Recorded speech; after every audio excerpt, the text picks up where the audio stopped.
ओम जयंती मंगला काली भद्रकाली कपालिनी दुर्गा क्षमा शिवा धात्री स्वाहा स्वधा नमोस्तुते। ओम दुम दुर्गाय नमः। जय माता रानी। दोस्तों, भगवती जगदम्बा दुर्गा की कृपा सदैव आप और आपके समस्त परिवार पर बनी रहे। दोस्तों, आज की वीडियो में आप सुनने वाले हैं दुर्गा सप्तशती का चौथा अध्याय, और इससे पहले आप सुनेंगे अर्गला स्तोत्र का पाठ।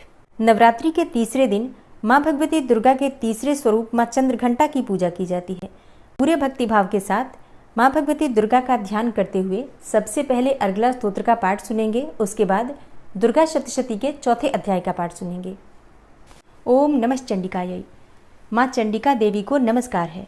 मार्कंडेय ऋषि जी कहते हैं, जयंती अर्थात सबसे उत्कृष्ट एवं विजयशालिनी, मंगला अर्थात अपने भक्तों के जन्म मरण आदि संसार बंधन को दूर करने वाली, मोक्षदायिनी मंगलदायी देवी, काली अर्थात प्रलय काल में संपूर्ण सृष्टि को अपना ग्रास बना लेने वाली देवी, भद्रकाली अर्थात अपने भक्तों के लिए ही भद्र अथवा मंगल स्वीकार करने वाली, कपालिनी अर्थात हाथ में कपाल तथा गले में मुंडमाला धारण करने वाली, दुर्गा अर्थात कर्म एवं उपासना स्वरूप दुस्साध्य साधन से प्राप्त होने वाली, क्षमा अर्थात अत्यंत करुणामय स्वभाव होने के कारण अपने भक्तों के सारे अपराध क्षमा करने वाली, शिवा अर्थात सबका कल्याण करने वाली, धात्री अर्थात संपूर्ण प्रपंच को धारण करने वाली, स्वाहा अर्थात स्वाहा रूप से यज्ञ भाग ग्रहण करके देवताओं का पोषण करने वाली, और स्वधा अर्थात स्वधा रूप से श्राद्ध और तर्पण को स्वीकार करके पितरों का पोषण करने वाली। इन नामों से प्रसिद्ध हे जगदम्बिके, तुम्हें मेरा नमस्कार है। हे देवी चामुंडे, तुम्हारी जय हो। संपूर्ण प्राणियों की पीड़ा हरने वाली देवी, तुम्हारी जय हो। सब में व्याप्त रहने वाली देवी, तुम्हारी जय हो। हे कालरात्रि, तुम्हें नमस्कार है। मधु और कैटब को मारने वाली तथा ब्रह्मा जी को वरदान देने वाली देवी, तुम्हें नमस्कार है। तुम मुझे रूप दो, जय दो, यश दो और काम क्रोध आदि शत्रुओं का नाश करो। महिषासुर का नाश करने वाली तथा भक्तों को सुख देने वाली हे देवी, तुम्हें नमस्कार है। तुम रूप दो, जय दो, यश दो और काम क्रोध आदि शत्रुओं का नाश करो। रक्त बीज का वध और चंडमुंड का विनाश करने वाली हे देवी, तुम रूप दो, जय दो, यश दो और काम क्रोध आदि शत्रुओं का नाश करो। शुंभ और निशुंभ तथा धूम्रलोचन का मर्दन करने वाली हे देवी, तुम रूप दो, जय दो, यश दो और काम क्रोध आदि शत्रुओं का नाश करो। सबके द्वारा वंदित युगल चरणों वाली तथा संपूर्ण सौभाग्य प्रदान करने वाली हे देवी, तुम रूप दो, जय दो, यश दो और काम क्रोध आदि शत्रुओं का नाश करो। हे देवी, तुम्हारे रूप और चरित्र अचिंत्य हैं। तुम समस्त शत्रुओं का विनाश करने वाली हो। तुम रूप दो, जय दो, यश दो और काम क्रोध आदि शत्रुओं का नाश करो। पापों को दूर करने वाली हे चंडिके, जो भक्तिपूर्वक तुम्हारे चरणों में सर्वदा मस्तक झुकाते हैं, उन्हें रूप दो, जय दो, यश दो और उनके काम क्रोध आदि शत्रुओं का नाश करो। रोगों का नाश करने वाली हे चंडिके, जो भक्तिपूर्वक तुम्हारी स्तुति करते हैं, उन्हें रूप दो, जय दो, यश दो और उनके काम क्रोध आदि शत्रुओं का नाश करो। हे चंडिके, इस संसार में जो भक्तिपूर्वक तुम्हारी पूजा करते हैं, उन्हें रूप दो, जय दो, यश दो और उनके काम क्रोध आदि शत्रुओं का नाश करो। मुझे सौभाग्य और आरोग्य दो, परम सुख दो। रूप दो, जय दो, यश दो और मेरे काम क्रोध आदि शत्रुओं का नाश करो। जो मुझसे द्वेष रखते हों, उनका नाश और मेरे बल की वृद्धि करो। रूप दो, जय दो, यश दो और मेरे काम क्रोध आदि शत्रुओं का नाश करो। हे देवी, मेरा कल्याण करो, मुझे उत्तम संपत्ति प्रदान करो। रूप दो, जय दो, यश दो और मेरे काम क्रोध आदि शत्रुओं का नाश करो। हे अंबिके, देवता और असुर दोनों ही अपने माथे के मुकुट की मड़ियों को तुम्हारे चरणों पर घिसते रहते हैं। तुम रूप दो, जय दो, यश दो और काम क्रोध आदि शत्रुओं का नाश करो। तुम अपने भक्तजनों को विद्वान, यशस्वी और लक्ष्मीवान बनाओ तथा रूप दो, जय दो, यश दो और उनके काम क्रोध आदि शत्रुओं का नाश करो। प्रचंड दैत्यों के दर्प का दलन करने वाली हे चंडिके, मुझ शरणागत को रूप दो, जय दो, यश दो और मेरे काम क्रोध आदि शत्रुओं का नाश करो। चतुर्मुख ब्रह्मा जी के द्वारा प्रशंसित चार भुजाधारिणी हे परमेश्वरी, तुम रूप दो, जय दो, यश दो और काम क्रोध आदि शत्रुओं का नाश करो। हे देवी अंबिके, भगवान विष्णु नित्य निरंतर भक्तिपूर्वक तुम्हारी स्तुति करते रहते हैं। तुम रूप दो, जय दो, यश दो और काम क्रोध आदि शत्रुओं का नाश करो। हिमालय कन्या पार्वती के पति महादेव जी के द्वारा प्रशंसित होने वाली हे परमेश्वरी, तुम रूप दो, जय दो, यश दो और काम क्रोध आदि शत्रुओं का नाश करो। शचीपति इंद्र के द्वारा सद्भाव से पूजित होने वाली हे परमेश्वरी, तुम रूप दो, जय दो, यश दो और काम क्रोध आदि शत्रुओं का नाश करो। प्रचंड भुजदंडों वाले दैत्यों का घमंड चूर करने वाली हे देवी, तुम रूप दो, जय दो, यश दो और काम क्रोध आदि शत्रुओं का नाश करो। हे देवी अंबिके, तुम अपने भक्तजनों को सदा असीम आनंद प्रदान करती रहती हो। मुझे रूप दो, जय दो, यश दो और मेरे काम क्रोध आदि शत्रुओं का नाश करो। मन की इच्छा के अनुसार चलने वाली मनोहर पत्नी प्रदान करो, जो दुर्गम संसार सागर से तारने वाली तथा उत्तम कुल में उत्पन्न हुई हो।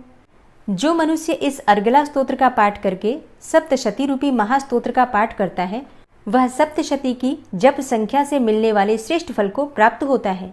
साथ ही वह प्रचुर संपत्ति भी प्राप्त कर लेता है। अर्गला स्तोत्र संपूर्ण हुआ। और अब आप सुनेंगे दुर्गा सप्तशती का चौथा अध्याय। दुर्गा सप्तशती के चौथे अध्याय में इंद्र आदि देवताओं द्वारा देवी की स्तुति का वर्णन किया गया है।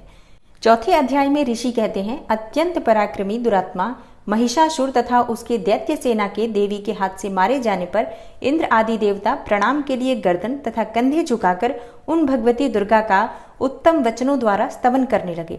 उस समय उनके सुंदर अंगों में अत्यंत हर्ष के कारण रोमांच हो आया था। देवता बोले, संपूर्ण देवताओं की शक्ति का समुदाय ही जिसका स्वरूप है तथा जिन देवी ने अपनी शक्ति से संपूर्ण जगत को व्याप्त कर रखा है, समस्त देवताओं और महर्षियों की पूजनीय उन जगदम्बा को हम भक्तिपूर्वक नमस्कार करते हैं। वे हम लोगों का कल्याण करें, जिनके अनुपम प्रभाव और बल का वर्णन करने में भगवान शेषनाग, ब्रह्मा जी तथा महादेव जी भी समर्थ नहीं हैं। वे भगवती चंडिका संपूर्ण जगत का पालन एवं अशुभ भय का नाश करने का विचार करें। जो पुण्यात्माओं के घरों में स्वयं ही लक्ष्मी रूप से, पापियों के यहाँ दरिद्रता रूप से, शुद्ध अंतःकरण वाले पुरुषों के हृदय में बुद्धि रूप से, सत्पुरुषों में श्रद्धा रूप से तथा कुलीन मनुष्यों में लज्जा रूप से निवास करती हैं, उन आप भगवती दुर्गा को हम नमस्कार करते हैं।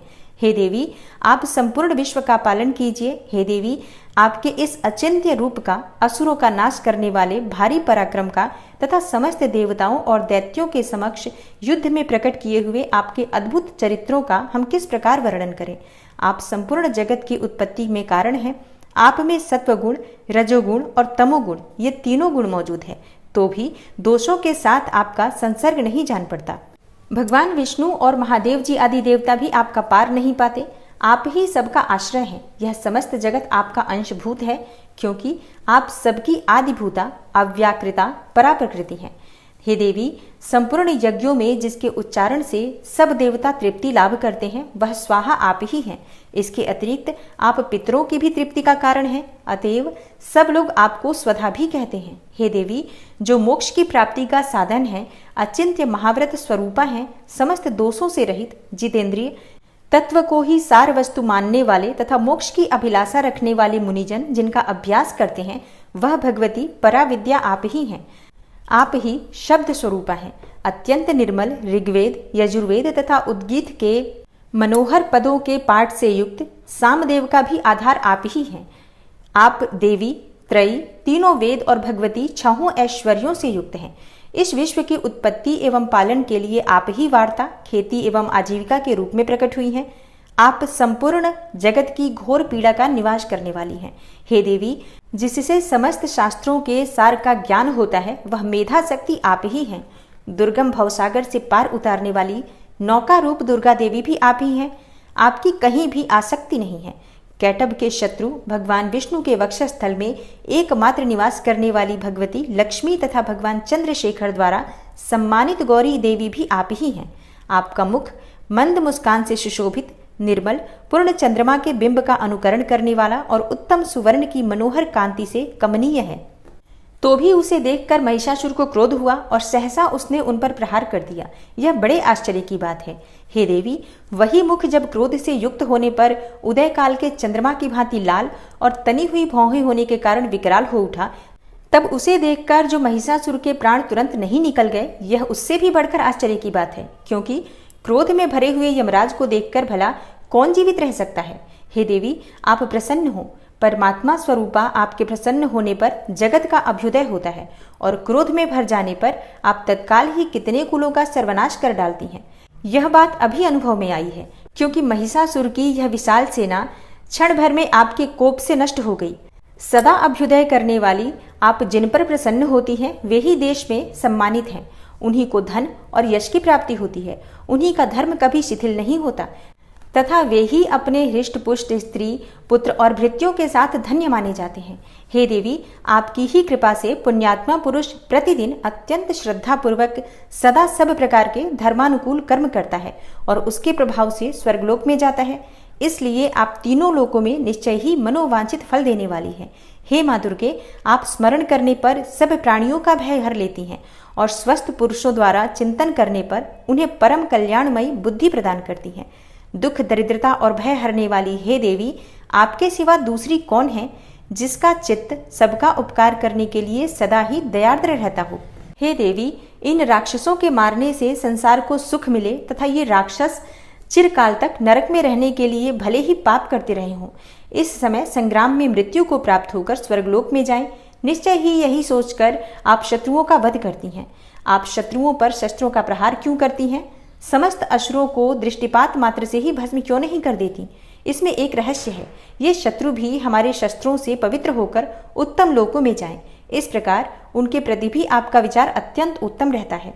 खड्ग के तेज पुंज की भयंकर दीप्ति से तथा आपके त्रिशूल के अग्रभाग की घनीभूत प्रभा से चौंधियाकर जो असुरों की आंखें फूट नहीं गईं, उसमें कारण यही था कि वे मनोहर रश्मियों से युक्त चंद्रमा के समान आनंद प्रदान करने वाले आपके इस सुंदर मुख का दर्शन करते थे।